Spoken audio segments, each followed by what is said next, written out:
I request you to be seated. And the good news is that the tea, coffee, and the snacks that were being served earlier will continue after we finish. So stay on till the end, and we look forward to having a great time this evening. We'd like to begin by asking everyone, Jimmy Tharapur, to come up and do a short prayer, after which we'll get this function on the road. Jimmy, would you please come up?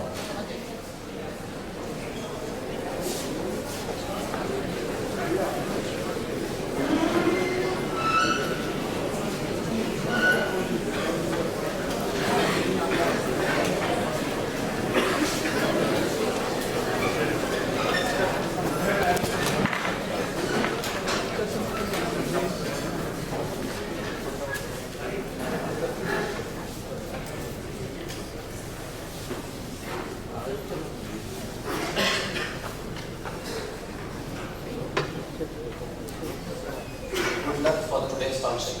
So we will do a short prayer of Ve'atha Me'ekashe.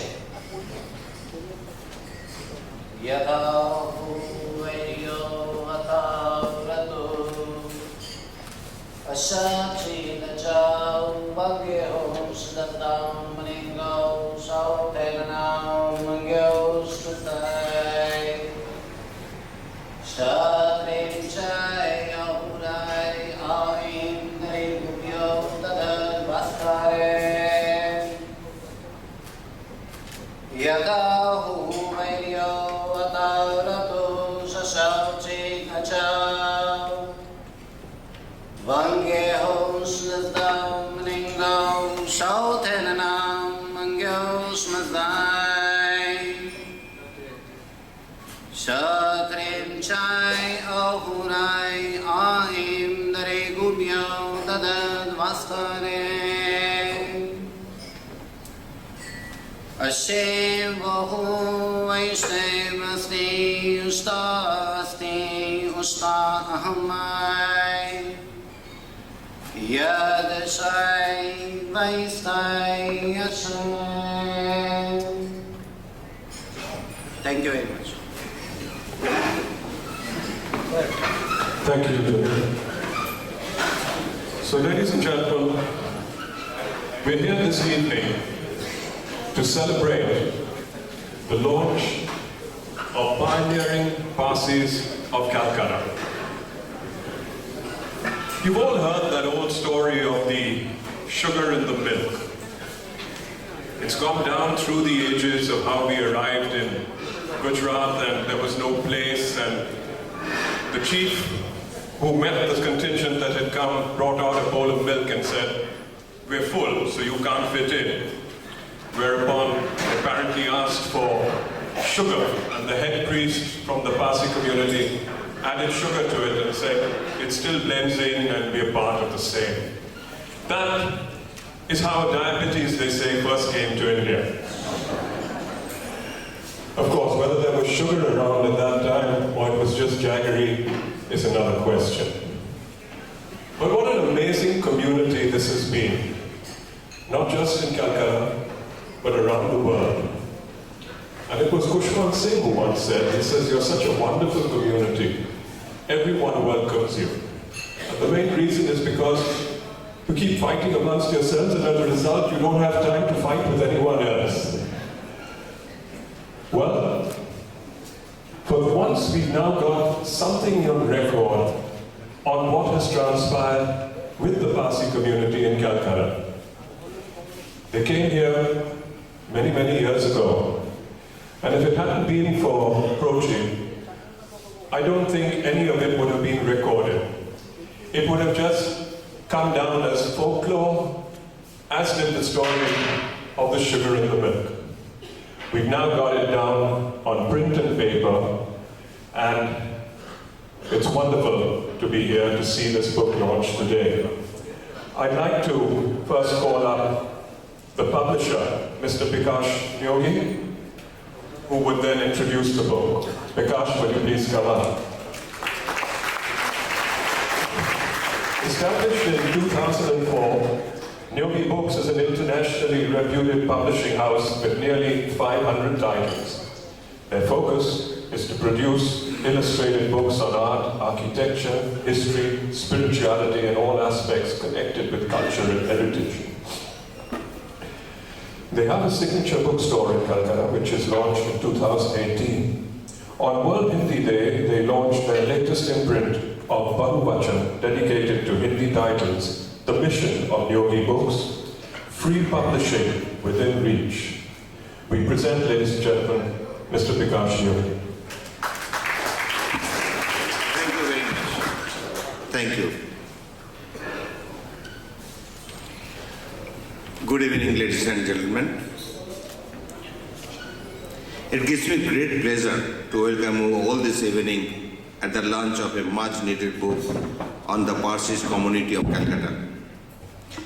I would like to say a special word of welcome to the distinguished members, Mr. Avik Sarkar, Mr. Nosir Tankariwala, Mrs. Balaji Karkaria, Mr. Sam Balsara, and the author, Mrs. Fuji Numi Mehta.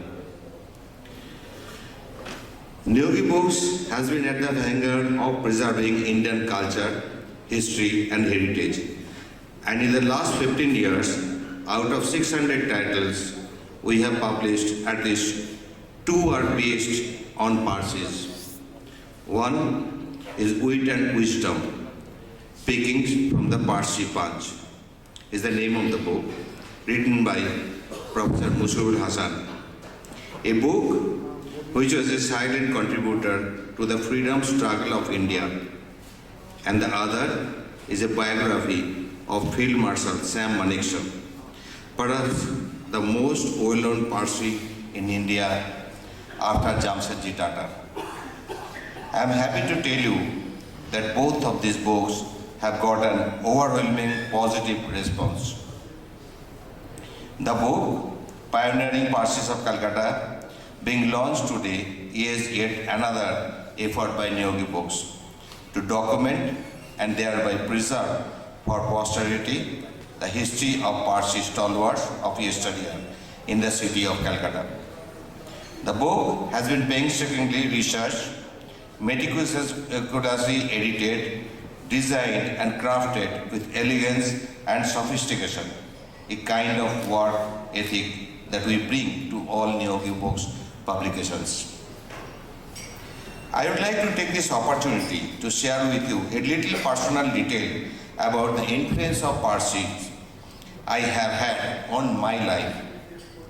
One of my greatest role model was Fuji Mehta's father, the late Rusi Barjarji Gimi, who was a towering influence in my life.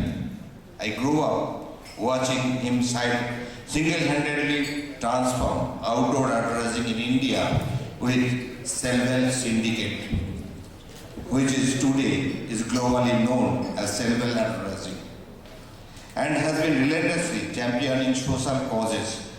His body of work continues to inspire me. I also feel inspired by all the great Parsis unmatched in business and ethics, who have played prominent roles by giving back to society and by helping one and all, regardless of class, caste, creed, or color. May I also mention here that beyond business, in the field of literature, one of my most favorite author is also a Parsi named Rohinton Mistry. At least 2 of his books, Such a Long Journey and A Fine Balance, though read long ago, still remains with me because of their creative representation of Parsi life and character. The present book is a tribute to the pioneering Parsis towards the building of the city of Kolkata. There are many illustrious Parsis mentioned in this book, such as Rustamji Kawasji Banaji, the first Parsi to bring his entire family, including women and children, to the city of Calcutta. Seth Jamshedji Premji Madon, one of the pioneers of Indian cinema, who also assisted the needy and was involved in a number of philanthropic endeavors.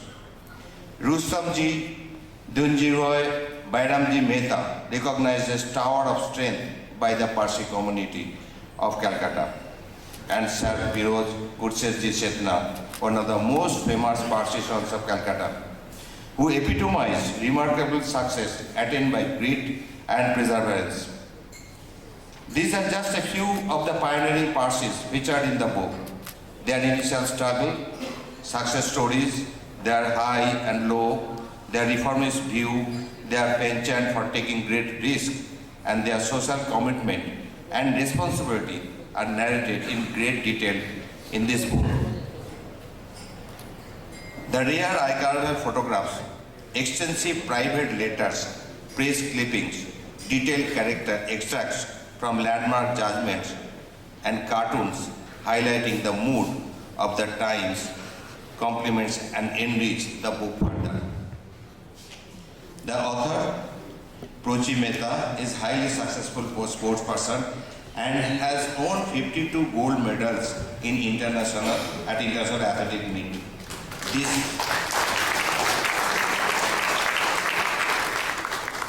This book, a veritable treasure trove of facts about the rich Parsi heritage of Kolkata, can be likened to a gold medal by virtue of its scope and achievement. There is a genuine dearth of good, well-researched books that document our heritage and history. This book promises to make the past an open book for the Parsi community in Calcutta and the interested reader, for, as Shakespeare says, what's past is prologue. We would be foolish to forget the lessons of history. With these words, I once again welcome you all to the release function of this excellent book, Pioneering Parsis of Calcutta by Mrs. Pochi Numi Mehta. Thank you.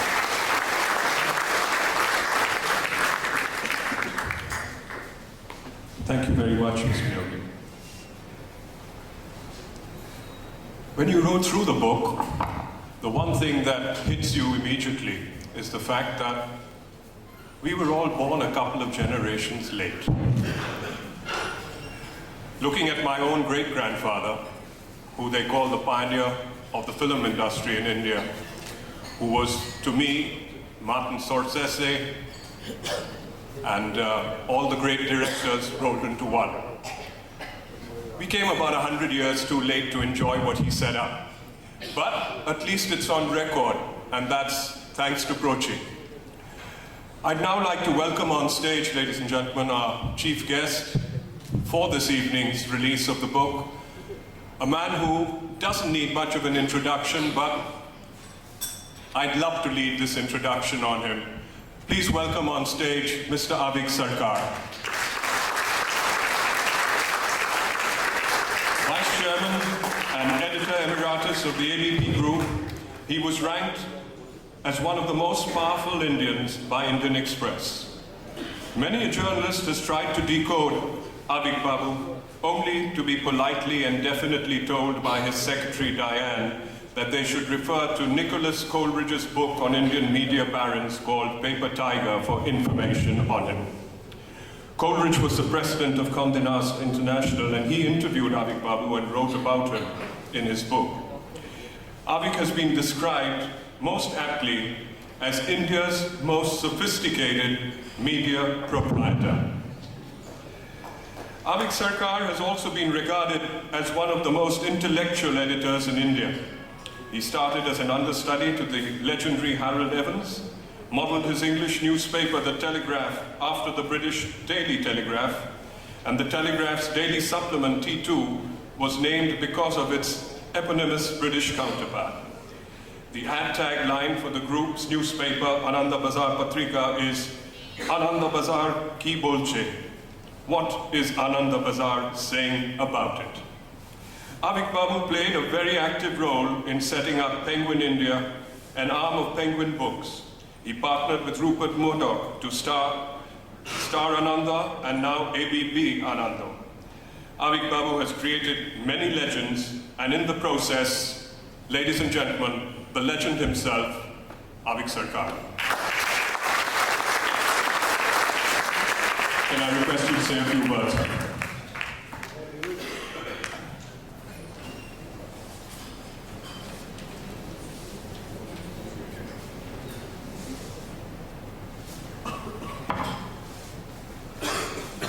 Thank you for your kind words.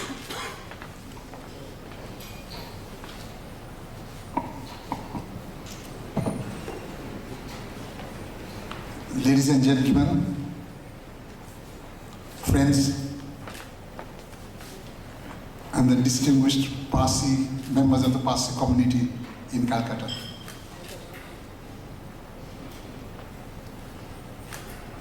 We often, and certainly I did, a guilt that we did not know much about the other communities in Calcutta. I always thought that we Bengalis are very insular, very much immersed in ourselves, in our own passions, and never bothered to understand the other communities who actually contributed to the building of the cities. The Parsis, the Armenians, and even the Marwaris. While talking to Mrs. Mehta, I was very relieved to learn that even the Parsis know very little about themselves. The book is a valiant effort to bridge that gap. This is the book, what academically would be called a micro-history. India currently, we are going through a phase which might be called the golden age of history. Books about histories are being written. Not all of them are good. Serious academic books, but also a large number of popular books. So if you go to the airport shop and you'll see that, so many new authors, so many new subjects, every king, queen, everybody getting a book done. Indians are also increasingly writing about themselves, the memoirs and the books, and thus contributing to the substance of history.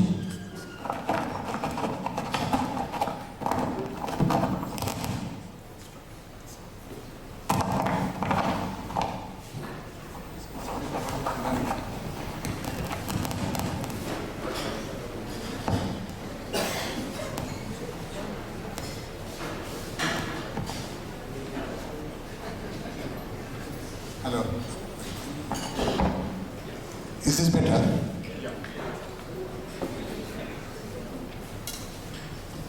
So now that there is explosion of history books,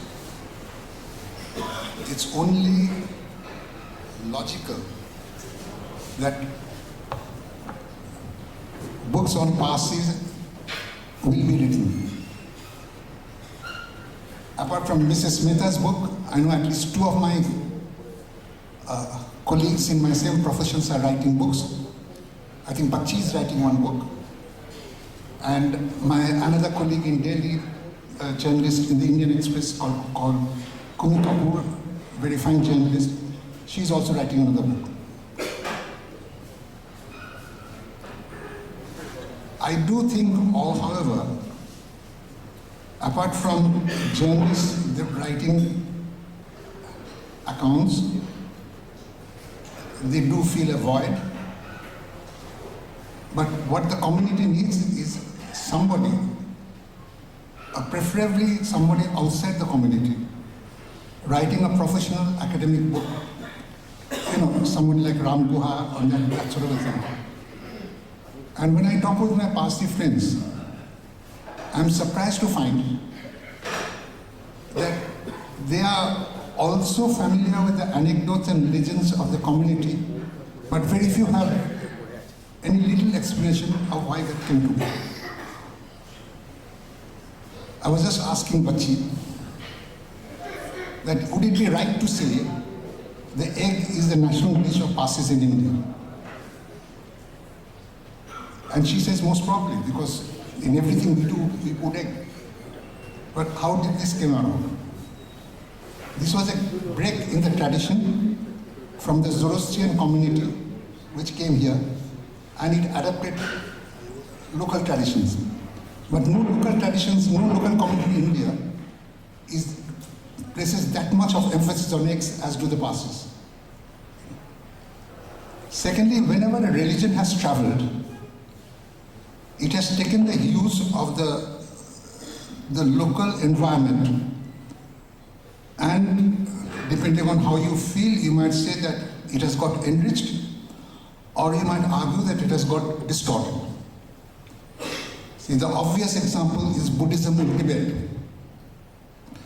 because it got influenced by a local religion called Bon, so much so that one of the Dalai Lamas had to import a pandit from India to teach them pure Buddhism.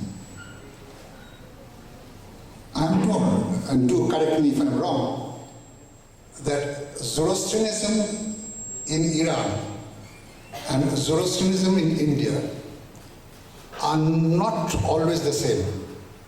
So there have been a deviation. Maybe the deviations are for the better. But it would be interesting to see, how these deviations came around and what are the deviations.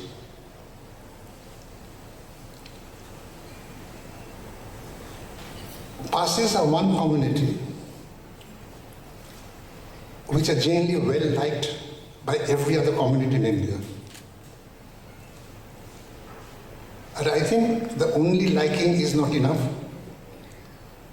There is a need to rediscover Zoroastrianism in today's world, and to look at the Persian culture and history, how it has evolved, how it has changed, or how it has got distorted in India.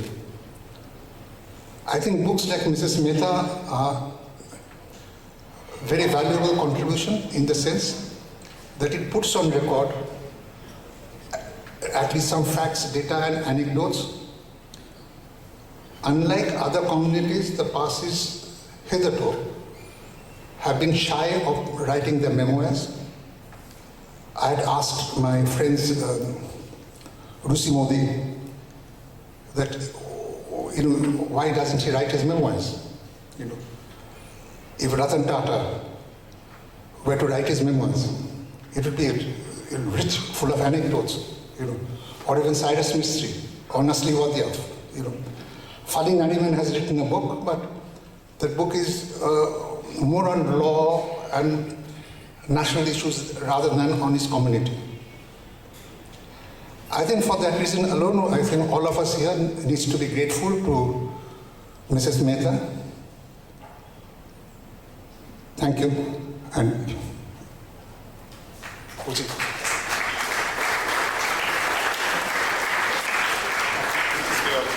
Please stay.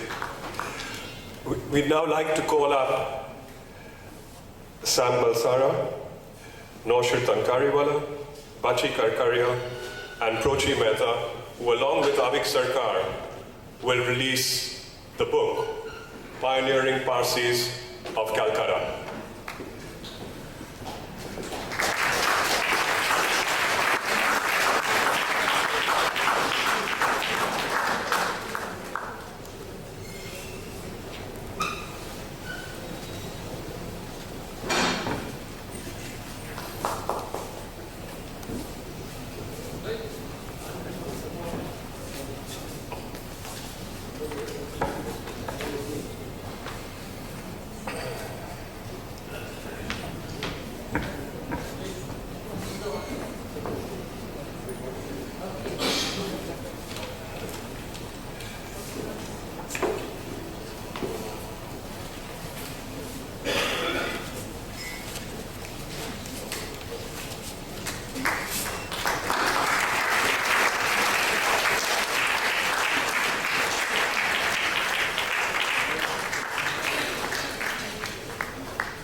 So that, ladies and gentlemen, was the official release of the book.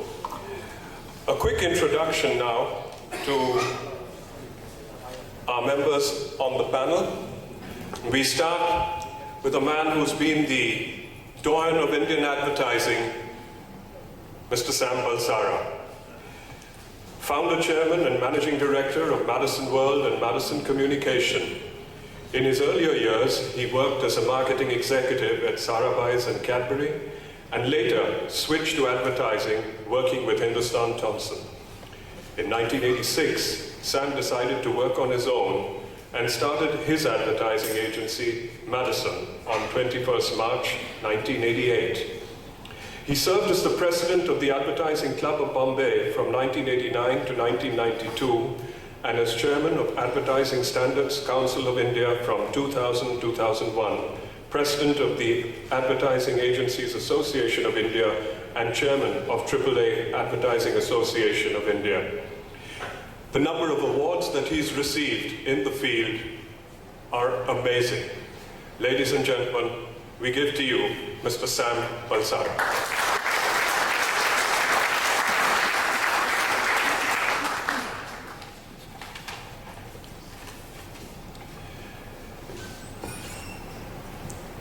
Bachi Karkaria. Does she need much of an introduction to you people sitting here? My first recollections of Bachi go back to the Parsi elocution contest. She had a big advantage, she was older than me. She grew up here, next door to the Banaji Agyari, in the printing press, which was called Naurose. Her parents ran it and edited this Gujarati weekly, which was run for so many years from this house. She herself has served as editor to the Times of India and is best known for her satirical column, Erratica.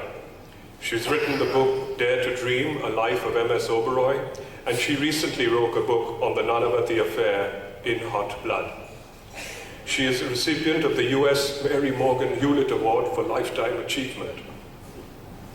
She is on the advisory board of the National AIDS Control Organization and the Indian AIDS Initiative of the Bill and Melinda Gates Foundation. She is now a media trainer, and it began with the World Editor Forum's masterclasses for editors in Hanoi and Cairo. She's now designated media trainer for the Times Group. Ladies and gentlemen, our very own Bachi Karkaria.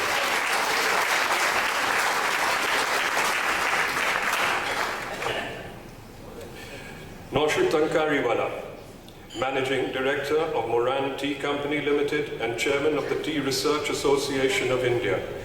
He was Honorary Consul General for Norway in West Bengal and has been conferred the title Officer First Class, equivalent to an OBE, Order of the British Empire. He was President of Tullygunge Club and represented East India at the apex body in the Gulf Union. He's a member of the Minorities Commission West Bengal.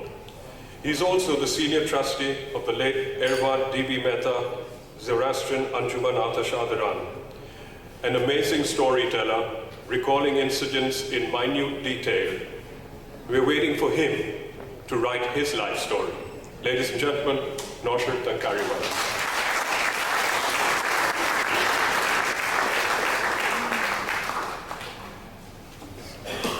So before we hand you over to the panel, ladies and gentlemen, we're doing 2 short readings, so you'll have to still put up with me for a little while before I hand over.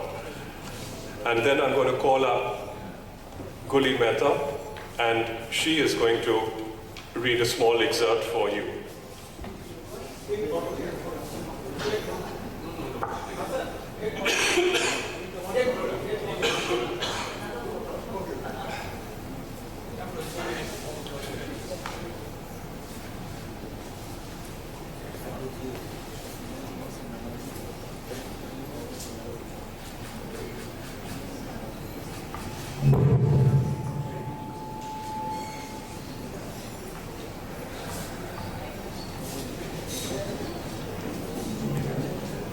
So this is excerpt 1, and it's from the erudite author Sorabji Mancherji Desai.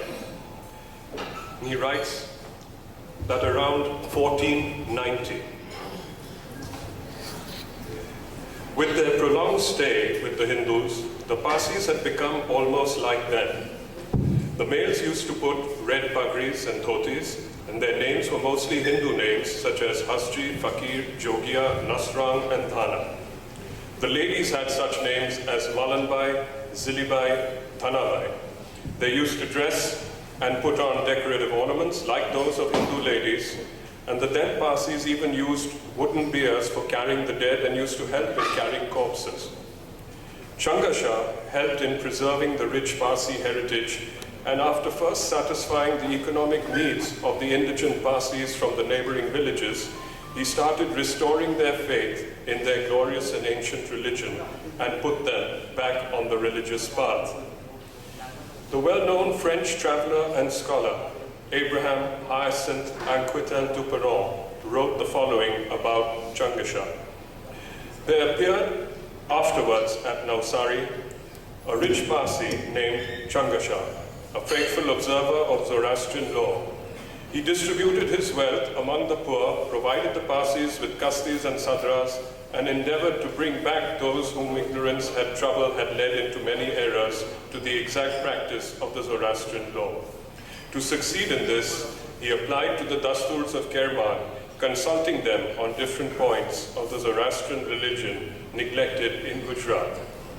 So that was a short extract. I'd now like to call up Guli Mehta.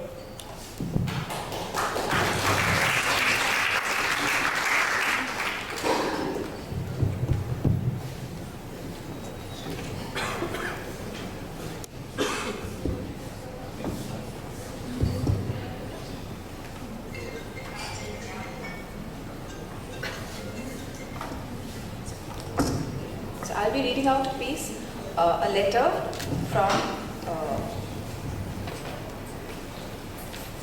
Suzanne Brea to her mother after her Navjot ceremony and after her wedding ceremony. Darling mother, here I am at last, a Parsi. Everybody is happy for me, and so am I. I spent 5 sleepless nights filling my head with the prayers I had to learn. Now I feel exhausted. Let me, however, try and recount the ceremonies of my conversion and our marriage that took place at Mr. Setna's big house. At 4 p.m., I was made to sit in a small room next to the youth salon in Mr. Setna's house, where the ceremony was going to be performed. A Dastur, with his face hidden, sat opposite me. I recited some prayers with him, ate a piece of pomegranate, and then raised to my lips in a gesture of sipping a cup of pewter which contained the urine of the cow. It is supposed to purify, but of course nobody really drinks it, not even touch it with my lips. But it is a custom that has existed since the beginning. Ratan asked me not to tell you about this. He finds it distasteful. Don't therefore talk about it. Normally a Dastur is present, but this time he remained on the other side of the partition. The wife of a Dastur and the beautiful Meherbai, Tata, were with me. They dressed me in an hijab and confined my head in a matubana and draped a white cashmere shawl around my shoulders. Then, feeling very pale and nervous, and with my feet in sapats, I entered the drawing room where there were waiting at least 60 Dasturs when only one is really necessary. I was made to sit with my back to everyone, facing the high priest, and I started to recite the prayers with him. After 15 minutes or so, he placed my hands in the sleeves of the Satra and left. Then all the Parsi ladies, the wife of Mr. Kanga, the daughters of Meherbai, and the wife of the Dastur held up before me a white sheet to shield me from view. I put on the Sadra, my blouse, and a white sari with a silver border. When I was ready, the high priest returned, but this time he stood. He standing just behind me. Then, while I held his little fingers, he tied the kasti around me. Then, seated again, there were more prayers with the priest showering my head with pieces of pomegranate and coconut. There it ended, and I was led into the midst of all our friends who were waiting to congratulate me. Soon only our close friends remained, and the drawing room was prepared for our wedding, which had to take place before sunset. I read out aloud the pledge to the Zora faith in French. and then the ceremony began. Ratan and I, sitting side by side, and the dasturs started to pray and showering us with rice. It took about 25 minutes. When everybody except the family and Mr. Ganga had left, we all drank champagne and then quietly returned home. This was from the original French text in 1903.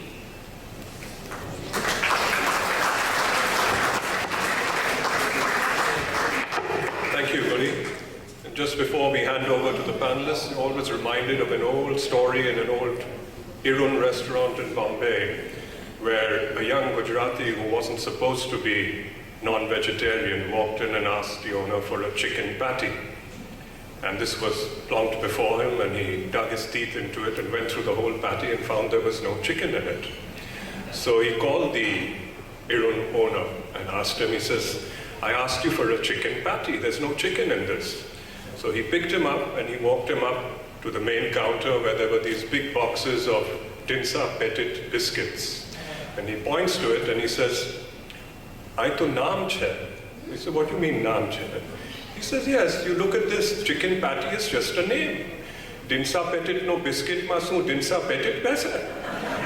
So with that, and hoping that this goes in the same vein, it's over to Sam to moderate and take you through what promises to be a very interesting evening. Thank you very much.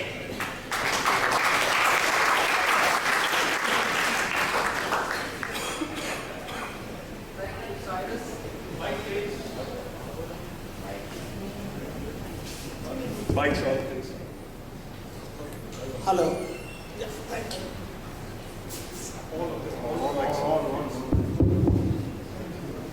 Okay, so good evening, Calcuttans. I am delighted to be here in this cultural and literary capital of India. Now you might well ask, what is a crass commercial person like me, and that too advertising to booths, doing in the literary and cultural capital of India at a book launch? Well, I thought I should say that my family and our author's family actually, we jointly own a sports management company that was originally founded by Sunil Gavaskar, and that sort of explains my presence here this evening. So, whilst we have a very eminent panel, and the panel has been introduced to you, I do want to take this opportunity to give you my own take on this panel, if you will. Should we start with you, Bachino? We'll start with Prochi since it's her day. So, as I see Prochi, I wonder if anybody in Calcutta, or in fact anybody in India, has not heard of Selwell splashed all across our roads for decades. But Prochi really to me is much more than a businesswoman. She is, as the book and its flap talks about, a daughter, a wife, a mother, a grandmother, a school leader, a topper, and a very accomplished sports person, as we just heard, with over 50 gold medals. She's also been the first lady president of your very prominent Parsi club. I think, she says, researching for this book has changed her perception of our Parsi community. Well, it's certainly reading her book has certainly changed my perception of the role of Calcutta Parsis in our Parsi society. I must confess that I never knew that Calcutta played such an important role amongst the Parsis in India. Let me now move on to my Bombay friend, Bachi. So Bachi, of course, needs no introduction, I believe, to all of you, having grown up in Calcutta. But as I see it, many in this world can claim very good observation powers, but very few can express them satirically like Bachi can. And I'm hoping that she will regale us this evening with a few of her satirical takes, not just on Prochi and Lumi, but all the Parsis of Calcutta. So Bachi, I'm putting you on the mat. I'm sure all of you have read many of her columns, erratica. But Bachi, as we just heard, is not just about satire. She had the exalted position of the editor of the Times of India, and she's also written at least 2 books that I know of. And for one of those book launches on Nanavati, I was there when the book was launched, and I remember she put the redoubtable Ram Jethmalani on the mat. But you remember that. So, now this I don't know if many of you in Calcutta know, and Bachi I don't think wants me to remind you about it, but I must tell you, Bachi also runs an agony aunt column in Bombay, and I'm not going to pass up this opportunity of getting some good tips from her about my sagging love life. Let me now come to our last panelist, Naushir, the youngest member at 80 in our panel, who of course we heard has had an illustrious professional career with Baker Tea, and now of course is happily the trustee of the Atash Adran in Calcutta. He's also been president of the Tollygunge Club, as his gait displays. Naushir is not one to get daunted by any health issues, of which I believe he has many, and that does not come in the way of having a good round of golf 3 times a week, or passing up an opportunity for a good, healthy debate that we are about to embark on. So I thought we would handle this panel discussion in 2 parts. The first part we could deal with, the pioneering Parsis of Calcutta, which this book sort of title is. And for the second part, we'll go into the slightly more delicate subject of rights of intermarried Parsi girls and their children, and what should be their rights. I must say I was surprised to again see the long litany of pioneering Parsis that have passed through Calcutta, and reading about them in Prochi's book. I was even more surprised when I looked up the census to see how many Parsis would there be in Calcutta, to find that out of the total Parsis of about 57,000 according to the 2011 census, only 291 currently live in West Bengal. So I'm sure even 100 years ago there couldn't have been more than 1,000. It was really creditable and an eye-opening fact that out of those 1,000 Parsis, we had so many that Prochi could list in her book, who were men of essence with something that Prochi could write about several decades later. So Prochi, since you're closest to the subject, and I think we're all getting nervous about the difficult facts that you put together in this book. So you get started. Tell us, out of the many that you have written about, who are the 2 or 3 most fascinating stories that you came across in terms of ambition, adventure, indomitable spirit amongst the Calcutta Parsis of yesteryear? first person I could, the first person I could think of, I can think of rather, is our Mr. G. Balaji. Nobody has heard of him today. He was the owner of the Kilipo docks, the Salkia docks. He started insurance in India. He started the banking in India. He set up the ferry system in India. He was one of the pioneers of the Capital Corporation. He started. I must interrupt you. I think we Bombay Parsis like to think that it was Sohrab Pochkhanawala of the central bank who was the pioneer of the bank. So when I go back, I'll correct the impression of the Bombay Parsis. So he started the insurance system. There is one aspect of life which he hasn't touched. More than that, he was very involved in the social development of the city. That time, Calcutta was amongst the dirtiest cities in Calcutta.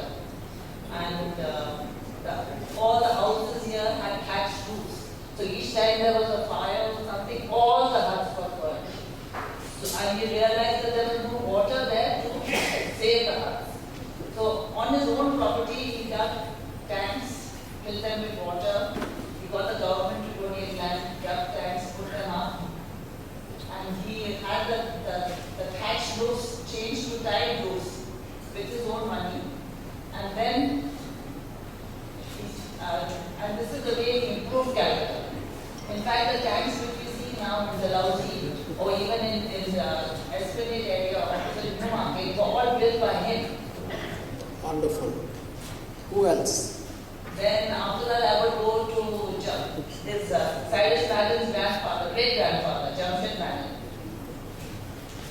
He was a pioneer of the movie industry in India. And more than that, he also got involved in supplying to the British government during the wartime. And he did such a wonderful job in that they awarded him an OBE for it. He was a very modern sort of person. Just now I read in the Geographic Quarterly of 1936, which was like what we had the Kavashki here, it was a magazine, that he had gone to London at that time, and he addressed some people over there, and they wanted to join the Zoroastrian religion. So he wrote the Sangras and Kasti and gave them credit, and so they were accepted. That was the way it was at that time. Any thoughts on what kind of attire did these worthy men wear? I mean, was it like the white tuglo and pant that we hear of in Bombay, or was it different in Calcutta? At that time, you're talking about the early 1990s, so rather early 1900s, early 1900s. We did wear traditional clothes. Even we used to wear the mathurban with the sari, with the sajra showing and all that. And the men also dressed with a white long coat. I think today, if you want to distinguish us as Parsis, you won't find that attire in any way traditional. True. So, Bachi, your take on the Calcutta Parsis, which from your favorite city? Where do I begin? Actually, Kochi has talked about the two people, Banaji and the Madam. And Banaji really is somebody who I am that closely associated with by concrete really. Because our house, everyone here in the audience knows, and Sam will enlighten you, is that we shared one wall with the Banaji Adyari. Oh wow. Yeah, we were really like, it sounds pretentious today, but there were these two Portuguese villa type houses on either side of the Adyari. One was occupied by the Banaji, who by then had changed their name to Rustamji, largely because he was constantly being called Banaji. And he was inheritance, and he didn't want that to happen. And here I just do a little side thing where I spoke about the Bengalis and the Parsis. And I think there's a great commonality between the two, so it was alright for Banerjee and Banaji. Because I remember an old cartoon in Parsiana where there were these two hunchback Parsis with their long noses, hooked noses, one saying to the other, best community, which other is there? And I think that applies very much to the Bengalis who think that there is no other community. So both within that microcosm defines the two of us is hypochondria. Because Bengali, you cannot say camonacho unless you got the next 1 hour at your disposal. Because he will never stop, he'll never be okay, if he's in the pink of health, the maximum, he'll say, "Biti cholche mota moti." Otherwise, you get America, right? And I don't need to tell the Parsis. So you think the Parsis inherited this from the Bengali? I think each has had an independent inheritance of it. Okay, so to come back to the Calcutta Parsis, so she spoke about the Banaji and the Adyari really. So we really, I mean, for us, it's like the Banaji Adyari is like, you know, every cell of our being, because we just grew up with the scent of fire, of incense, the sukar, and the gaze really marked the metronomy of our days. I mean, I don't know how well could have fared without that Adyari, because my father made us all go to the Adyari whenever there was an exam. And my father went every day. And even when the Adyari, the last Astruji left because he wasn't paid, it was my father who was an ordained priest who would go and do the boy 5 times a day. And of course, he couldn't keep it up very long, and I don't know how kindly the trustees, I mean the family took to it. So we really did share this thing, and which is why I will talk about it a little today, is that, you know, I finally went there on Sunday, you know, to look for it. In the first place at Ezra Street where I grew up, you know, I couldn't even find the entrance to the road. So we had to go back and forth like 5 times before we found the entrance to the lane, because it's been so encroached. And then I couldn't find the Adyari entrance itself. And I know that the Adyari had begun to be found even in my time when I came back for 10 years. When I went away in 1970, it was there. But I came back all through the 80s and worked here at the Statesman. And even at that time, it was defunct. And I would automatically Pavilado, you know, like as I passed, and I found I was Pavilado into the kachori maker in the morning. But you could still see the compound. Here, I could not see the compound, I couldn't see anything, and I was like just about ready to give up. But Dinya, my partner, he said, "No, we've come this far and we'll never rest if you go back." So we landed, he kept asking, and there was this man who said, "It's right here." And then we would go straight through the compound and go to the Adyari, right? The proper, the building. But here we went through like 5 lanes of a maze of stalls and shops which were closed because it was Sunday. And when I saw this terrible sight of this completely bedraggled gate, which in my memory was always redolent with Gulshari, because the Mali used to be making the big Korans during the Gathas, and every day that you would go there. And the Adyari itself, you know, the proper building was just these, this kind of broken pillar with the brickwork. And to drive the sadness of it home was it had a plaque which said heritage site. So it was really unnerving, heartbreaking, whatever you may call it. Okay, so I'd like to come on a little lighter note. You mentioned the Madan, and of course G.F. Madan, I mean there's a lot in the book about him, and I also know. And in my father's press, he actually helped my grandfather. Your father ran a printing press. G.F. Madan helped my grandfather set up the Navros. And so, you know, we did these things with grace, and we continue to do it. And I think that's a lesson that we have learned in this small community, that you never forgot the contribution that the older, elder people, you know, did for you. So in the Navros, alongside my grandfather's picture by then deceased, would always be the picture of G.F. Madan as Navrosna Palak Peta. And so that would always be there. And of course my grandfather had these, I mean we all grew up with stories of my grandfather, how he sung all his not such great earnings and gave up his job and started the paper. And he had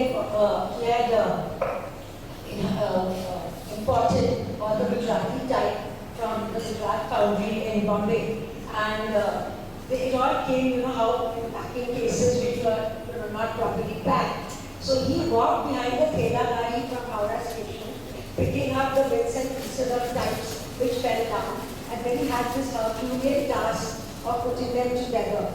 Yeah, and then he trained this bunch of Bihari boys in the Gujarati language, and it was they who did the typesetting. Oh wow, what was the name of the paper? Navroz. Navroz. Yeah. And what was the price of the paper? Oh my God, I don't remember asking. I really don't remember. Don't ask about its circulation because it used to get hand delivered by partly by our Rahman and my cook Saifullah, and they would come back saying all kinds of stories about the Parsis to whom they delivered the paper. So if we talk about the Parsis of Calcutta, I think we must talk about their wonderful Muslim servants. And did it have a satire column? No, it didn't. But let me tell you a bit about the other model. You have enough time. So there was Prochi is giving us dinner. The wonderful thing about the Parsis of Calcutta are really the institutions. I mean, you said not more than 1,000, but when I left in my father's paper, I know we had at least 1,200. And of course, the paper didn't try all the Parsis. For the Parsis, there was an English page. English page, yeah. But it was really for the entire Gujarati-speaking community of Calcutta. Which was what? Which was the Gujaratis. Marwari is also No. Huge Gujarati community, Khojas, Ghoras. So we were all there. So it was very much this community thing. And many years later, I mean, I understood the value of what our Vice Chairman Samir Jain had said that, he said, look, patriotism at that time is only a 60-year-old construct. And it's an intellectual construct. But community is the glue which binds people, and that is your emotion. So therefore, we must always talk about community in our papers. And that's what we did. And even before that, Bushran Singh started this business, and every so often, at every festival, he would have the community that was concerned as the cover story. And it was great marketing wisdom because, he would then get all of them, his subscribers for life. So anyway, so this community had all these wonderful institutions, the Parsi clubs, spawning round about the romances, the PZA, which was about a lot of Zoroastrian studies, and the Saklat Visiting Institute, Parsis with their dumbbells, not the Helen, but the dumbbells. And so that was there. And the great Calcutta Parsi Amateur Dramatic Club. Wow. This is all used to stand, so I'm enlightening him and the non-Parsis in the audience. But this was the CPABC, which had... And all this for 1,000 people, for 1,200 people. But the Gujarati matter would be most looked forward to by the Gujarati.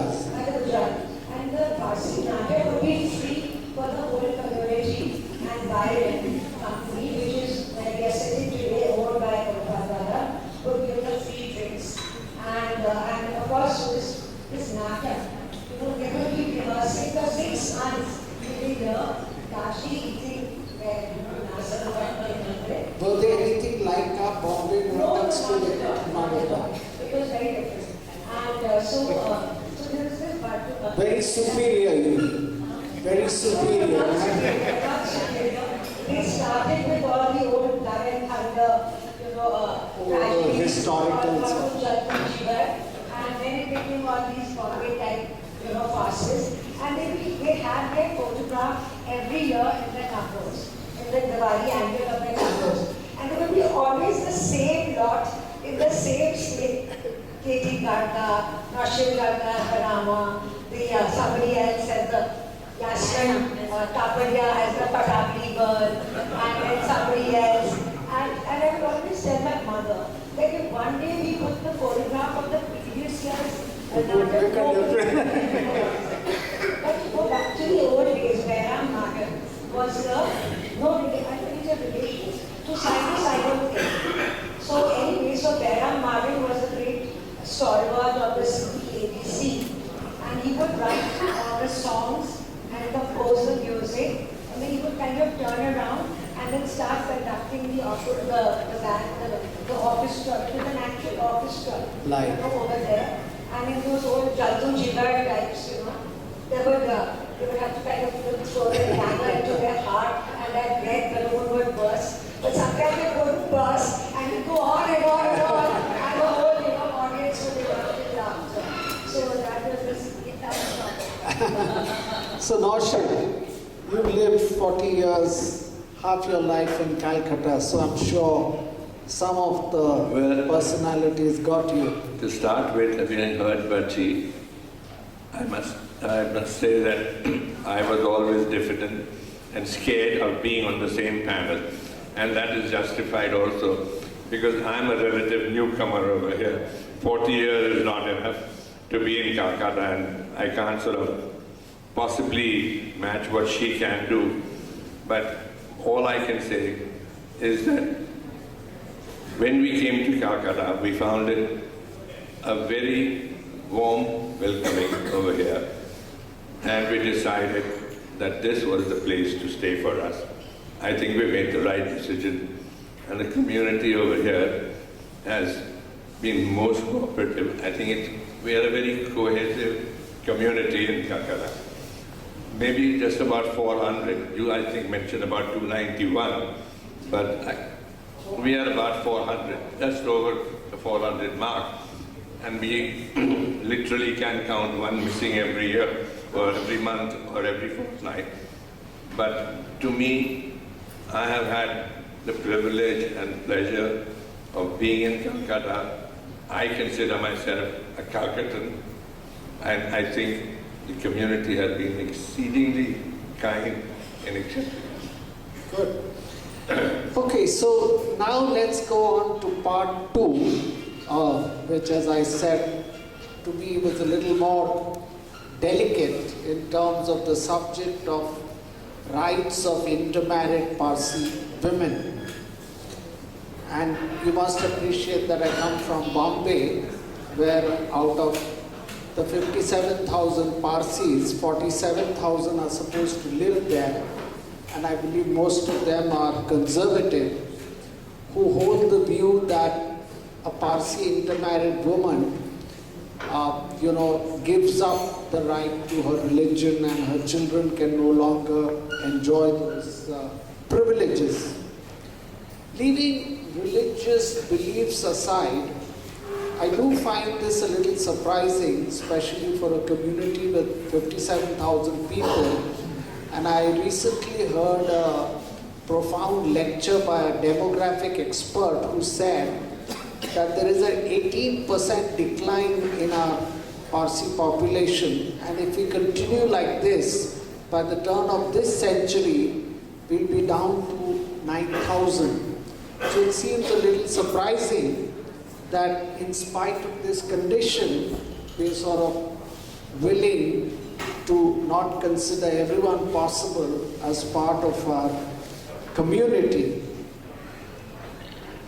So Prochi, of course, by now we all know that has done a wonderful job of unearthing some rare facts, and it seems that what we are pursuing today, or what the conservative line of thinking, is not something that our ancestors did. So let me start by asking Prochi. Prochi, you make some powerful points in your book, at least for the Bombay and Gujarat Parsis. Can you tell everybody in the audience why you are coming to this conclusion, and what are the facts that you unearthed, and the documents that you unearthed, and the legal judgments that you unearthed? If you could enlighten us all very quickly on that. There's a lot that we believe is true, but it's not true. So if we say something over and over again, people tend to believe that this is right. But it is not so. Like the sugar and milk story, there was no sugar at that time. We simply met Jagiranna, there was no such thing in history. Similarly with this, they say that the girl of a Parsi woman married outside the community is not a Parsi. But our priest, our head priest of Calcutta, he went from Calcutta to Rangoon and did the dowager ceremony of Bella. Our own head priest. And he was a head priest not only of Calcutta, but the head priest of Calcutta, Madras, Malwa. He had 21 dioceses under him. He was Bella was the daughter of a Parsi woman and a non-Parsi father. Both her parents died in her infancy, and then she was adopted by a Parsi couple who had a nurture. And around which year was that? This was in 1914. Our trust deed is Calcutta Agyari, the Mehta Agyari, dated 1950. And this is the same priest who was selected by our RT Mehta to lead us in our religious rites and practices. Now, what we have to remember is that in the 1900s... And do we have his descendant as the priest here just now? That's right. I'm sorry. What was the question? The question is the descendant of that same priest currently a priest? No, he's not here just now. No. But we have to remember first and foremost that our religion was not known to us. It was only in around 1900 when all these cases took place and our gathas were translated. It was only at this time when we understood our religion, that it was a monotheistic religion meant for all mankind. Before that, we were following all Hindu customs and 101 different gods and goddesses and all that. But when the gathas were translated, then the priests themselves were trained by the philologists who translated the gathas. His name was A, and he was at the university at Pune. So the priests were taught the actual gathas and then they understood. So this was all new information at that time. So until then, the gathas were never translated. No, they were I mean, not. in Iran, they were never translated from whatever. No, there was the Vesta language. We did not know. We all, even today, we say our prayers and we don't know the meaning of it. So that was the situation at that time. So the priests had got new knowledge and they were using that new knowledge. So how do you think this thinking came about, and how did it set in the so-called conservative Parsi community? That, you know, a woman's, a girl's... Even at that time, what they were worried about was the men would marry all the foreign women, and then who will have girls marry? As you see, there are cartoons related to Punch. There was a similar cartoon also of a girl and the mother standing next to her and saying, now there will be boys for our girls to marry.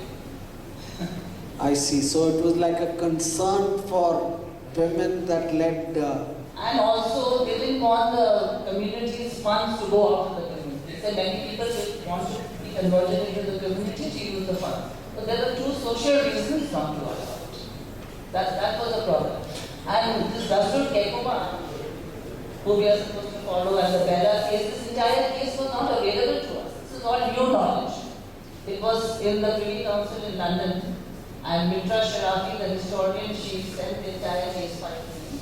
It's 1,600 pages recorded of the entire case, cross-examination of the priest, cross-examination of various people, the expert committee on religion report, letters, telegrams, all sorts of things that were recorded in court. They are available now. So maybe people will read this and have a different opinion of what their religion really was at that time.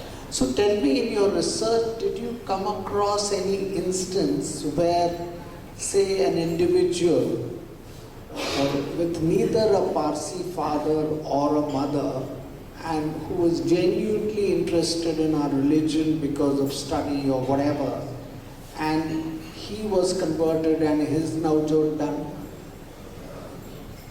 Sam, if you do your DNA analysis, you'll find all of us are 50-50. We are not pure. No, 50-50, but I'm saying 100. No, I will tell you, it's not in Calcutta, but it was Peter, I think his name was, I can't remember, but when I was he was, I think, Canadian. Not the Russian, came later. But there was Peterson, who really, I mean, the story is that he kind of passed the shelf, you know, and he heard this sort of calling, calling out his name, and it was a shelf with the Avasta on it.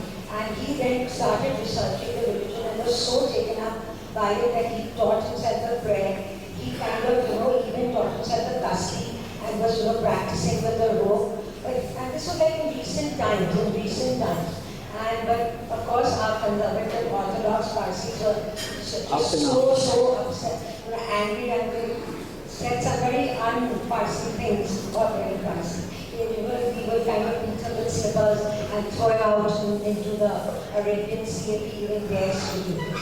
So that was the case, but of course, it has never been allowed to come to that as far as the religion is concerned. Though of course there are people like Ali Jafri in America who is converting everybody really, and he is doing it, and there is that does seem to be happening. Or people in Kurdistan who Yeah, but those were supposedly Zoroastrians at one time. Zoroastrian. And again, are very purists, Bombay Parsis. I don't know why Bombay Parsis want to rule everybody's life. And I really think that smaller communities, must carve their own niche and plow their own furrow and take this community out of the bigotry that it seems to have sunk into. So Naushir, you are the trustee of the Atash Adnan. Let me respond to your earlier question about the Parsis and the ladies and not being allowed various things. That may be in Bombay, but in Calcutta, I think we are more liberal than many other places. For example, Delhi. Except Delhi probably. Except Delhi and maybe Jamshedpur. But in the, when you said Parsi ladies are not allowed, Parsi ladies are not allowed. In Calcutta, the Parsi ladies are marrying, who are married outside the community, are more than welcome in the Agyari. They are entitled to being there at all the funerary rites, the utamnas and the paidas, everything. They have a right to choose if they wish to go for Dakmenashini. All that is absolutely okay. In fact, I would go one step further and So say, what is not allowed? Except that children married, Parsi ladies married to non-Parsis, their children are not allowed. And that is beside or because the trustee, as an individual, I may be having different views. My own sister, my own granddaughter, they're all married. In fact, if I look around in this community over here, there would not be a family who does not have somebody involved in an intermarriage. And that is, but wearing the other hat as a trustee, one goes by the trust book deed. The trust deed very categorically states that the Agyari or the other is meant for Parsi Zoroastrian. Now the definition of a Parsi Zoroastrian is being questioned. Oh, unfortunately, the issue over here has gone to court, and it is sadly misunderstood, because Numi and Prochi went to court without full knowledge of the trustee, because the trustees themselves at one time all have got what I would say vested interest, in the sense my sister is married. We are all in the same situation. My co-trustee, his wife is a non-Parsi. My other co-trustee, his sister is married outside. So we felt that if we decide to go outside, it would be considered as a vested interest over there. So we wanted the court to give a decision. That's how, when Brochi brought up the subject, it was construed out what's happening. What I would like to clarify is that there was no personality issue. There has been a misunderstanding over the issue, and some people actually started dividing the community. Not dividing, but there was a little rift over there. And that has been clarified on number of times, especially at the AGM last year, the Agyari AGM.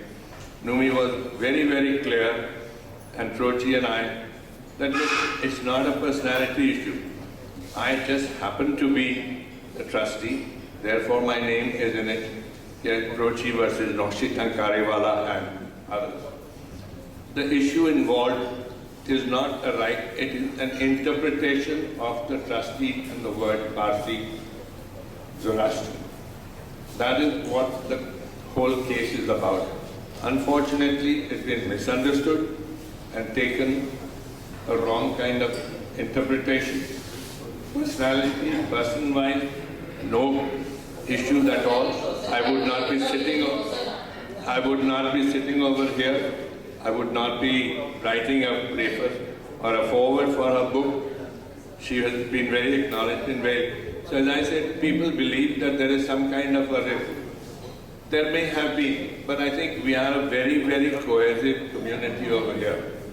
I would just one more point, including, the Agyari has a trust which is giving assistance, medical assistance and educational assistance.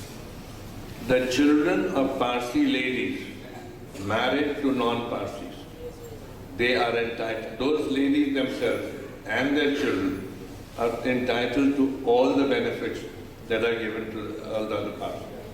It is only this particular issue. And now we're going back historically, because after the Bella case, the contention was that one of the trustees' son was a barrister at law himself, Manik.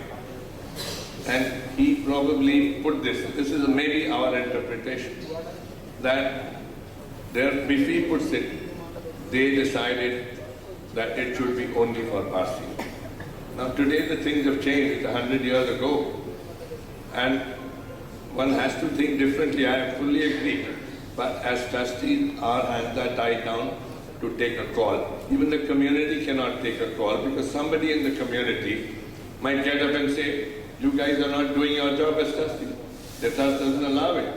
So we were only gone for an interpretation of the trust deed.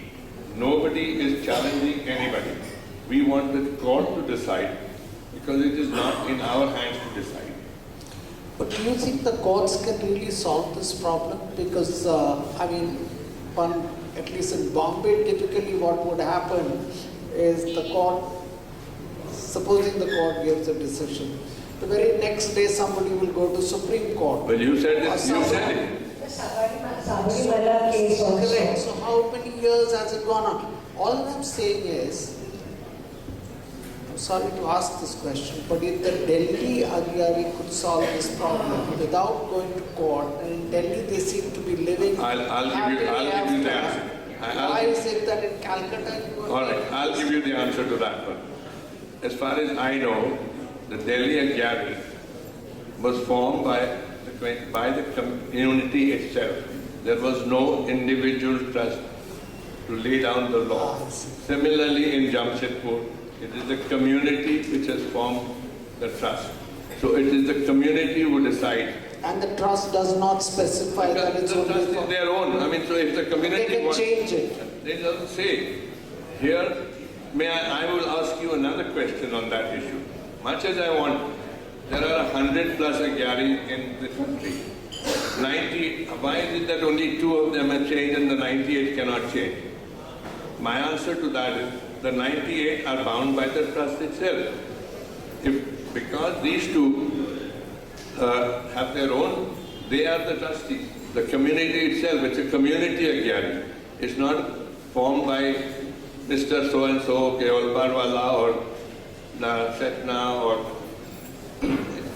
whatever the person who has set the Agyari, he has put the rules over there. Here the community can change it. That's why 98 out of 100 have not been able to do. Today's day and age, I fully agree that something could be done and should be done. But that is, the community cannot change it. It has to go to the court and somebody has to decide on that. So, Bachi, let me turn to you now. Any thoughts that you have on how this issue can be resolved for the Parsi community as a whole and not sort of, localize it only to Calcutta or to one city or to this? What is there a solution Can you come up with some ideas on what should be done to unite the Parsis and have some commonality of interest? I'm not being facetious when I say that when you say the Parsi community as a whole is a contradiction in terms. So there will never be the Parsi community as a whole. I mean, it's really said that I kind of think that when we are faced, with this real demographic threat, instead of coming together, we are dividing and dividing and dividing, right? Unlike the amoeba which divides to multiply, we are just dividing to die out. And the point is that I don't think we will ever come to any kind of common solution. It might just be a point where everybody is intermarried, and for a horse, you will have to say, well, sorry, but this is the reality, and that's where one seems to be going. You might even say that, okay, these trust deeds were formed when there wasn't this kind of overwhelming situation of intermarriage. So can this trust deed be changed? They could only be changed, I suppose, by another legal deed, where again you would have to have a secular court sitting in judgment. But people will never accept judges and the court as a solution or as an arbiter even to matters of faith. Because they say that it happened in the Sabrimala case, it has happened in all the Muslim trusts, that the court has no business to interfere in matters of faith they do not understand. And perhaps it is true. And so, I mean, frankly, I don't see things.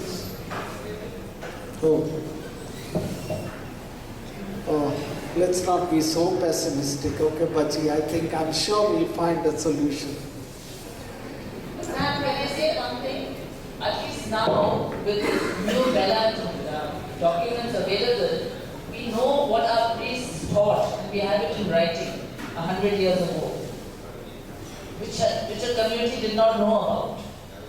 What our priests taught about our religion 100 years ago, nobody knew about it. Now we have it in writing, recorded in court. So it should make a difference. So tell me, in the court, Is that you see, unfortunately, you cannot even say that if the older generation dies out, the younger generation, because you know it in Bombay, that the younger generation is even more, correct. Whatever you want to call it, orthodox, and it's sort of digging in its heels. Even today, if you were to take a show of hands here, you wouldn't get, even in such a forward community which is facing such a shortage of numbers in itself. How many people really come to your answer that question? I beg your pardon? How many people come to the one existing at the That's a very bad. As I just told him earlier on, that we have an Adaran, which is one step just below the Atasbera. We have got 4 priests over there, a whole establishment, and it's lucky if you get 4 people coming to the Agyari per day. That's about the average. Well, I think you should export some priests to Bombay now, because Bombay's several Agyaris don't have a single priest. They have 52 Agyaris in Bombay. That how many are, this is the whole thing. I mean, we are so divided amongst ourselves, even the younger generation. People who go out, they look for their roots, they look for their heritage, all kinds of things, but when it comes to the crunch, it's totally different. I mean, they are forward thinking. What you said just now, I mean, looking at the demographic, we are going to come down below 30,000. And that, according to the Minorities Commission, we will be considered as a tribe, not as a community. So what is your sense, you Calcuttans? At least the Parsis of Calcutta are overwhelmingly for this move? As I said, I am not prepared to take the call on that one. I think there are liberals, there are orthodox, like everywhere else, as you said. I don't think, what I would say is that what Bachi said just now, that the younger generation in Bombay is more orthodox than liberal, I don't think that is applicable to Calcutta. If I may say so, I know that once when I was trying to write this piece on Parsis and was getting very, wrapped up and went around in circles, a friend of mine, Shanta Gokhale, she said, really, I think what the Parsis are facing today is really this, why are these people able to, people like I name names for just industry, who's really a man who has all the wherewithal to lead the community into the 21st century, is taking them back into the 18th. Why is he able to do this? And she said, which is true even about the Germans and what Hitler did, is that he's playing on a mixture of pride and paranoia. So any community that is threatened really can be swayed by this, and you can see it with us, pride in our past, paranoia about our future. And I think that is really the Achilles heel on which anybody who wants to stick to the old will be able to work. That's really unfortunate. Ruchi, I also read somewhere in the book that in the course of doing this book, you discovered your own family connection with the Agyari, right? No, that wasn't my family. That was the Nubi's family. So what was that connection? And maybe you can tell us a little bit about that interesting tree that we saw at the entrance. That is Nubi's family tree. It starts from 1300 to the present day. I hope all of you noticed that tree as we entered. Or if not, please take a close look at it on your way out. It's from 1300 to date. Kumara and Nirman's name also on that tree. And if you notice that tree, there's a big bark of the tree. So from 1400 to 1667, it's just a bark. It's just a bark. And with names. Maybe they remember the ancestors' names, just a few names are there. Then from 1677, we have two main branches. That is Ramji and Aiti. They were the two adopted children of this family. And the entire family has come out from those two branches. Now, Rubin Mehta is also part of this family. Oh, so that means I can ask Numi for tickets now on the next time if we have His great-grandfather, Mehranji Mehta, was called the Bangle King of India. His uncle had given him 3 cases of bangles and he sold them, and from that he gradually started making his fortune. In fact, he had built an Navsari fire test plant. Other Shadaran and Navsari had built it. He donated his own house to the Jamshedji City Boys School. And then his 3 grandfathers before that built the Bardoli Agyari in Bardoli. That Agyari has been built by his family members. Wonderful. So there was a lot of work done by these people. And there's the Dora Mehta Maternity Hospital in Navsari, which was made in memory of his great-grandfather. Excellent. So, Prochi, on that note, I think we should draw this discussion to a close. I'd like to do that, I think, in the... One more thing, Sandy, yes. I mentioned in this discussion, I found a very close link between our Agyari Mehta family and the Tata family, Jamshedji Tata family. Jamshedji Tata and our D.B. Mehta met together at Dadabai Naproji's house in London.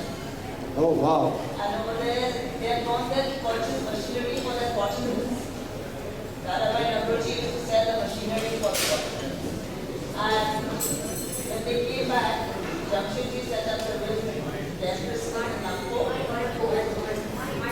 Jamshedji set up the Empress Mill in Nagpur, and our D.B. Mehta set up the Empress of India cotton mills in Srirampur.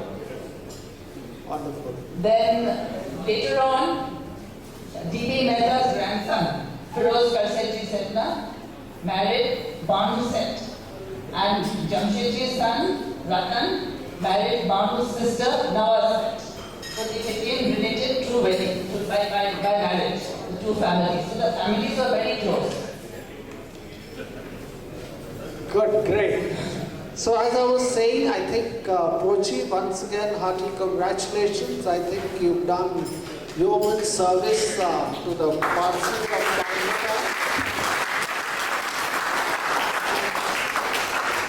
And I would also hope that reading this book, besides solving the problems of the community, also provide inspiration to the younger members of our community to become as adventurous, as pioneering, as bold as some of the Parsis that we have written about.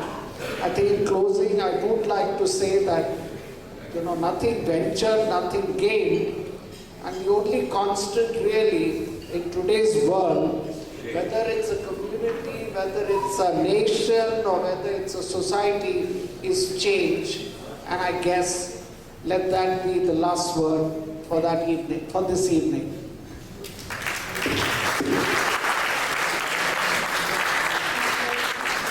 Thank you, sir.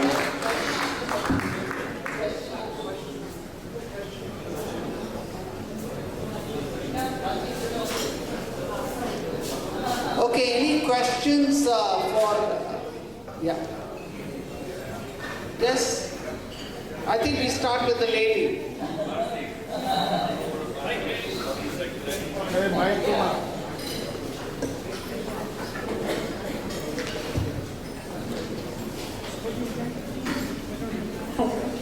Thank you so much for that lovely panel discussion. Proti, I'm a lawyer and I would love to hire your services for investigating documents. This is absolutely fantastic.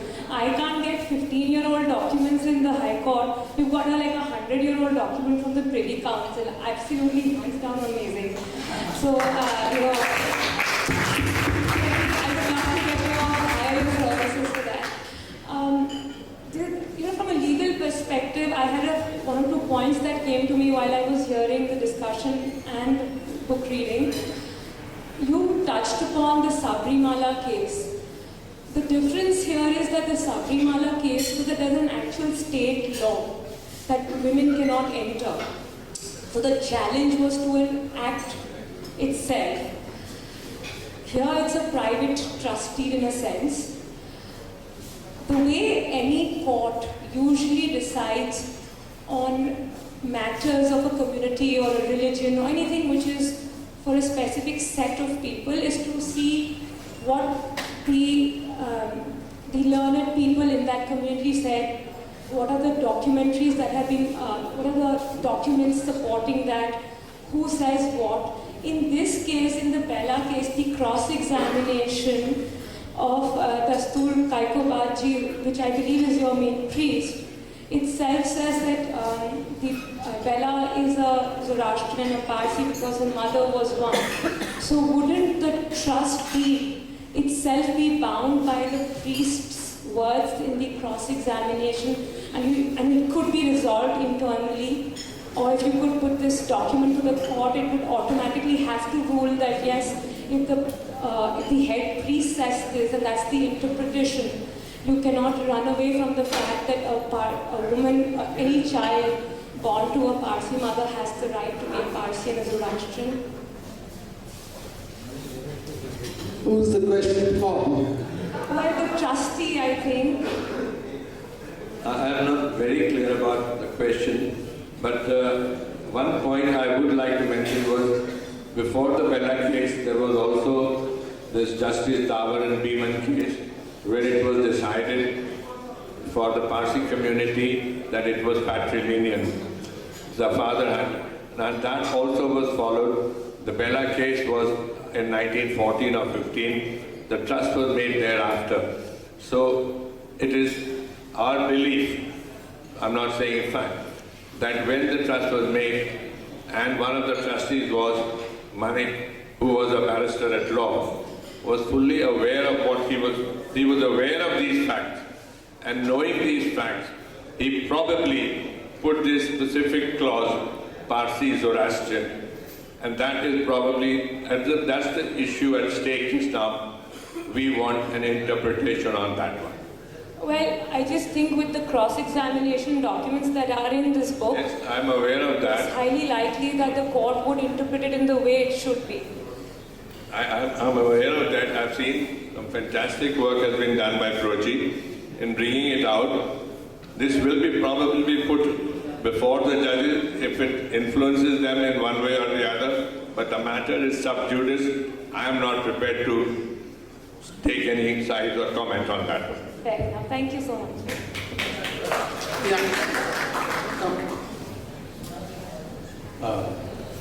Prochi, you mentioned about Dastur Kekobad, Adilbab Dastur Noshiman going to Rangoon to do Dada's Navjot. There's a little fact on page 115 which I thought I should bring out. At that time, Dastur Kekobad asked one of the first trustees of the Devi Mehta Zoroastrian Anjuman Adarsh Adaran whether he should do the Navjot. And the trustee advised him to perform the Navjot with one of the parents of the Parsi. That trustee, the senior trustee, was none other than Jamshedji Ramji Mahatma.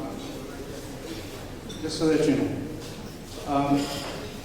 We've talked about numbers and about the extension of the community. I'd like to actually throw out some numbers because we seem to be skipping some data here. If you remember, Prochi, in 2015, actually on the 26th of October, we presented together a paper we'd co-authored on the impediments to the survival of the Zoroastrian community in Calcutta. And in that paper, we had two sets of numbers, and I think that I could throw them out just so everybody gets a dose of reality. In the 15 years from 2000 to 2015, there were 42 weddings in the community. 30 of those weddings, 72%, had a non-Zoroastrian spouse.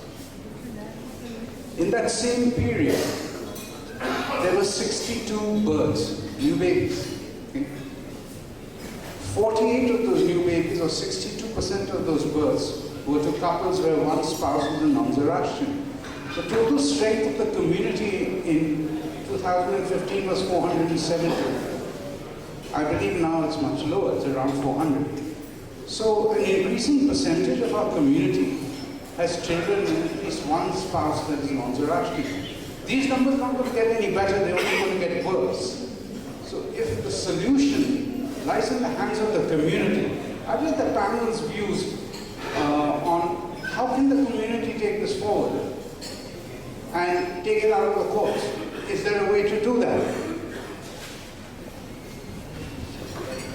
I am aware of it. I have always thought about it as well.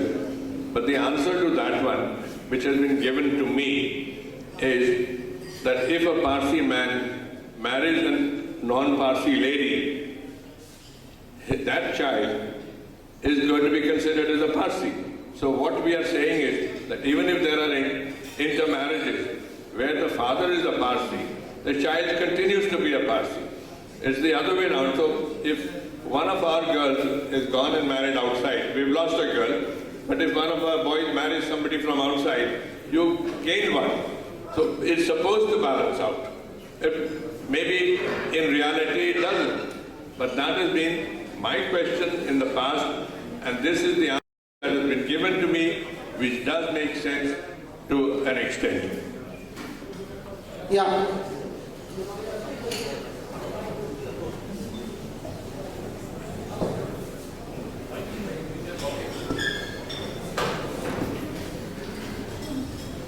I've sat quietly right through and listened and I haven't said anything.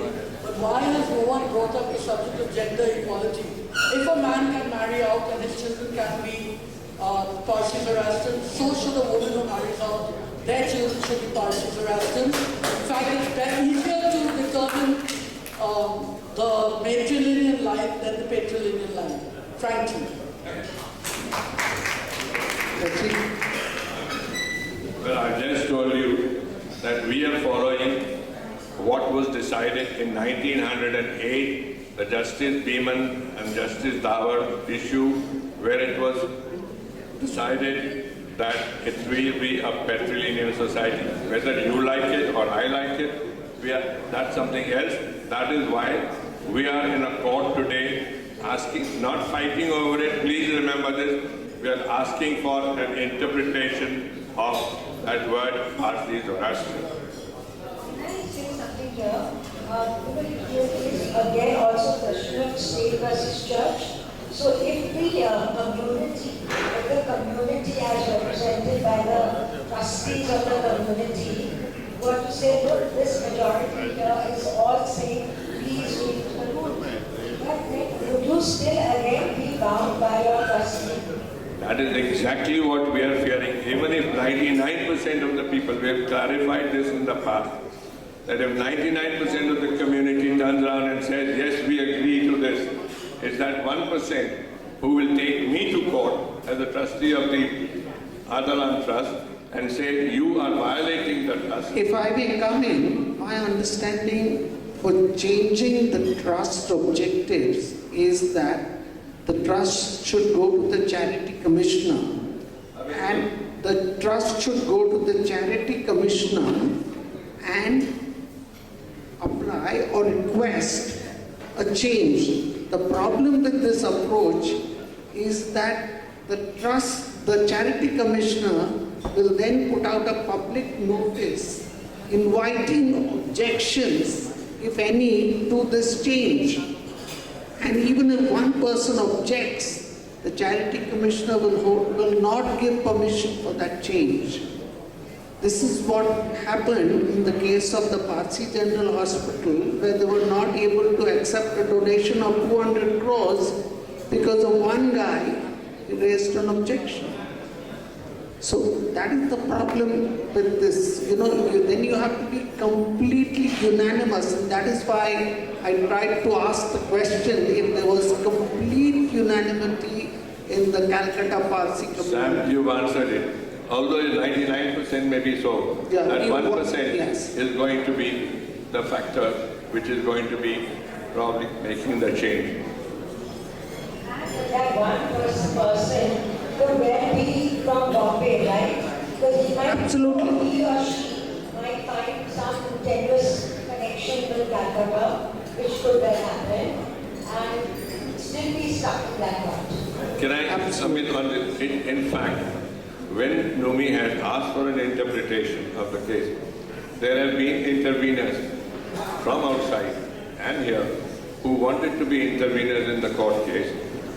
The court has not allowed it. They have gone into appeal for that. Initially, we had thought that a judgment in Calcutta would have ramifications or effect elsewhere and could be quoted. That was my own impression at one time, but that is not correct, because each of the Agyaris is bound by its own trust deed. So that is why I keep saying that if it was so easy, we would all have gone today. As I said, in Calcutta, I don't think I can find 3 or 4 families which have got 100% Parsi, Dikra, Dikri, Madda. Every single family has got Bhai Paniyot, Ben Pani, Dikri Pani, Dikra Paniyot. Everybody has an intermarriage today. We are outnumbered. It is a question of few decades. And just one more. I also happen to be registrar for Parsi marriages, and that Parsi marriages involve only I can register a Parsi to a Parsi. In the last 3 years in Calcutta, I have filed a nil return. Yes, Johan. I'll ask the last question, but otherwise Bobby will have to give us dinner. Rochi, it's an excellent book from the factual point of view, and it's time someone came out with it. The contribution of the Parsi community, in spite of its very small size all along, has been disproportionate. But I think we could start connecting in a different manner. I'll give us 2 ideas. One is, this is the 100th year of the Bengali cinema. 100 years of Bengali cinema. It started in November, 6 years after the first movie, Harishchandra. So Calcutta came 6 years after, and that one was produced by Madan. Not by Bengali. So that's the first thing. His contribution is far beyond what can be contained in just 4 pages. The second one that I can suggest is that the talkie movie, the movie with the voice, comes up in 1931. And this time the Bombay-Kolkata rivalry narrows down. The first talkie film, Alam Ara, is released on the 14th of March 1931. Before the 14th of April 1931, the first Bengali one is released. And that is again by.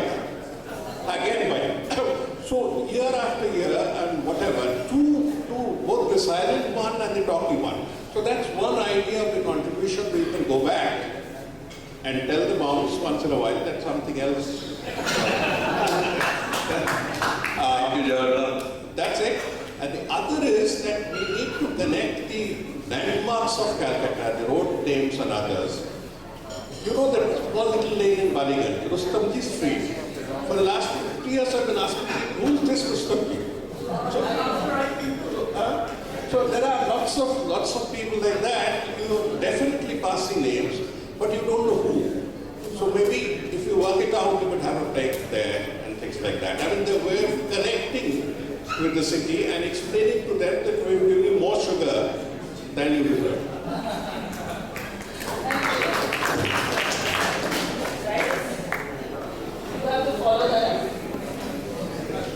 Okay, so I think on that note, we'll bring this evening to a close. Thank you very much, everyone. You've been a very patient audience, and please recommend this book to all your friends, even those who are not Parsis. Thank you, friends, for being so patient. It's a big hand for Sam, please. Sam, thank you so much for coming from Bombay and obliging us. Thank you, Prochi, and all the very best. Thank you, Naushir, for the extreme patience you have shown with such a delicate topic. Very well done, sir. Thank you. We do appreciate your being here and encouraging Prochi to write the book. Thank you so much. Bachi, what can one say about you? Everything nice, I suppose, since we're not alone. I can't pull your leg now. But very well done. Thank you so much. And Prochi, a good book, I think. Thanks, everyone. Let's have some tea and fun. When I came over here, I was very frightened. Thank God, Bachi and Sam have been very, very kind to me and put me at ease. And just as an aside and a little bit of, on a lighter note, about 4 days ago, Prochi sent me an SMS saying how I was having some problems, and she sent me a note to find out how I was. And I said, everything's fine, I've got cold feet. I'm suffering from cold feet. She took it literally, and out back came a reply, I have a foot and a calf warmer. If it works all right, I'll send it back to you. I just couldn't figure out, I thought some wires had been crossed somewhere or the other. So, and we went out. Suddenly at about 11 o'clock or 12 o'clock at night, I jumped out and told Roshni, oh, I know what's happened. Why she's talking about my feet cold week.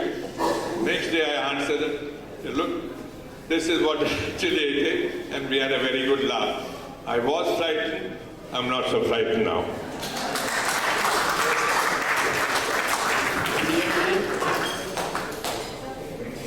Yeah, ma'am, just one, on behalf of the Armenian community, I want to congratulate you, and not only you, and all Parsis, Calcutta's Parsi community. Congratulations, I already started to read your book. It's very historical and very interesting.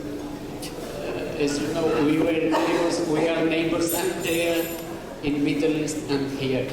So congratulations once again. It's very interesting and very historical. My pleasure.